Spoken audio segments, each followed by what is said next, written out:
What's up, everybody? My name is Jeff, and welcome back to another episode here at the Homestead. And not just any episode, we're coming at you with another 5-Minute Friday.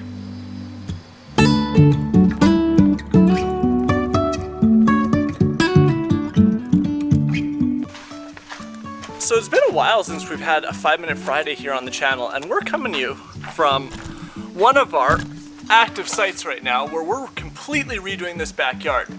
And in this week's 5-Minute Friday, we're going to be building a raised garden bed out of cedar 4x4's.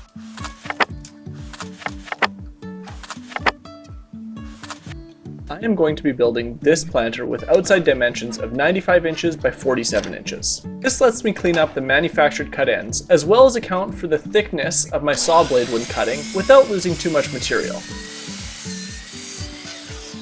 As you will see in the next step, we're going to be overlapping the corners of each layer of this planter.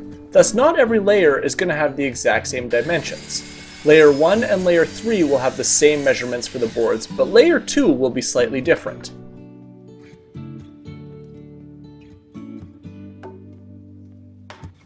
Before moving on to the actual assembly, I highly recommend taking some sandpaper or a sanding block to knock down those chips and tears from cutting.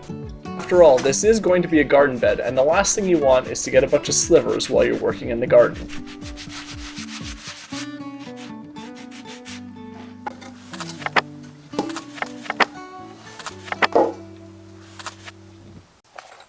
Once you've completed all your prep work, it's time to start assembling this garden bed. So I'm going to be using ledger lock screws. So I have 6-inch ledger locks here that I'm going to attach the 4x4s together with. Now, you don't need to use these. You could use something like a lag screw, but I find these are great. They hold tight and they're easy to adjust if down the road you didn't want the garden bed anymore. No matter what type of fastener you use, pre-drill your holes first.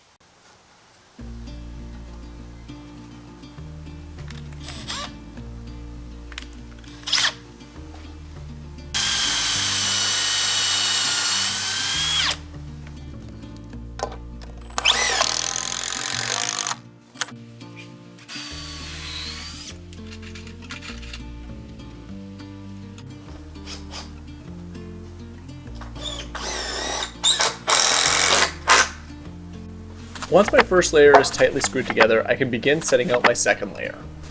You will notice how the end timber pieces overlap the corners of the longer lengths from layer 1. I can then dry fit the longer lengths in between, completing the layout of the second layer.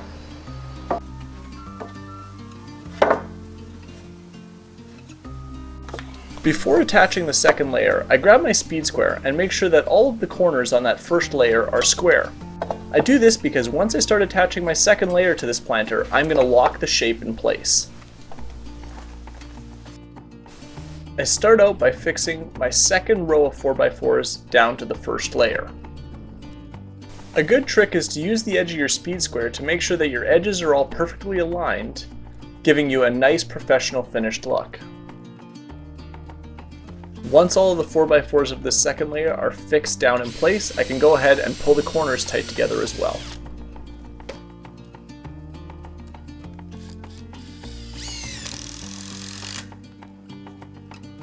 Finally, I can repeat this entire process for the third layer, and you'll notice that this third layer overlaps the corners once again, mimicking the same pattern that we did for the first layer of the planter. Mark the locations of each screw for this final layer. This makes sure that each corner looks identical and each screw is in the same place on each side of the planter.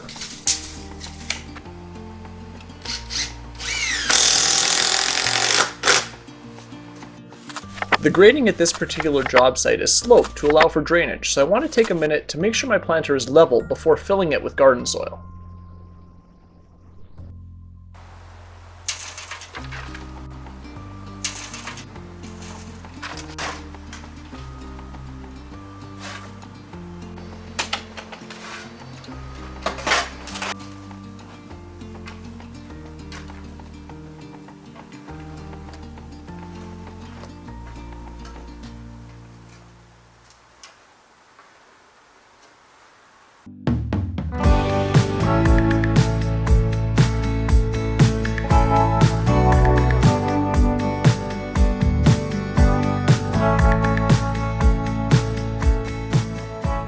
And there you have it, building a raised planter out of 4x4s really is that easy. Thanks a ton for watching, and if you're looking for more videos like these, check out our 5 Minute Fridays playlist. And as always, hit that subscribe button, and we look forward to seeing you guys in the next one, where we finish off the rest of this project.